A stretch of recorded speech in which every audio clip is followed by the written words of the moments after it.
Saya bersedia jika di rumah kami robohkan untuk mengurangi. Rumah keluarga JND, pelaku pembunuhan satu keluarga di Babulu PPU kini dibongkar rata dengan tanah. Ini alasannya.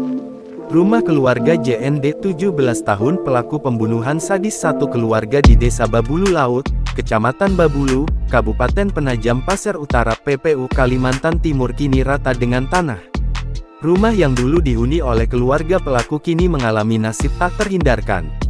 3 bangunan yang terdiri dari 2 rumah dan 1 bengkel milik keluarga JND dirobohkan dengan alat berat jenis ekskavator, Sabtu, tanggal 10 Februari tahun 2024.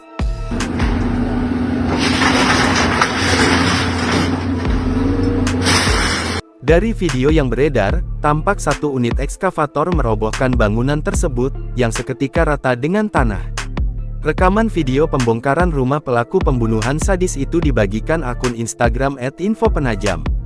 Dalam rekaman video juga terlihat bagaimana keluarga pelaku membacakan surat pernyataan yang disaksikan Camat Babulu, Kapolsek Babulu, Koramil Babulu, Kades, serta masyarakat sekitar.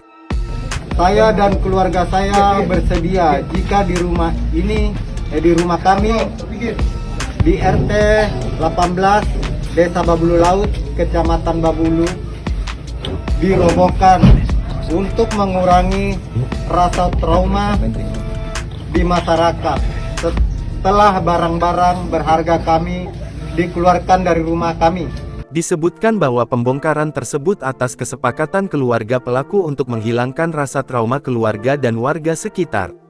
Nantinya rumah korban juga turut dibongkar setelah 40 hari atas permintaan keluarga. Hal ini juga atas permintaan keluarga korban. Download Tribun X sekarang, menghadirkan lokal menjadi Indonesia.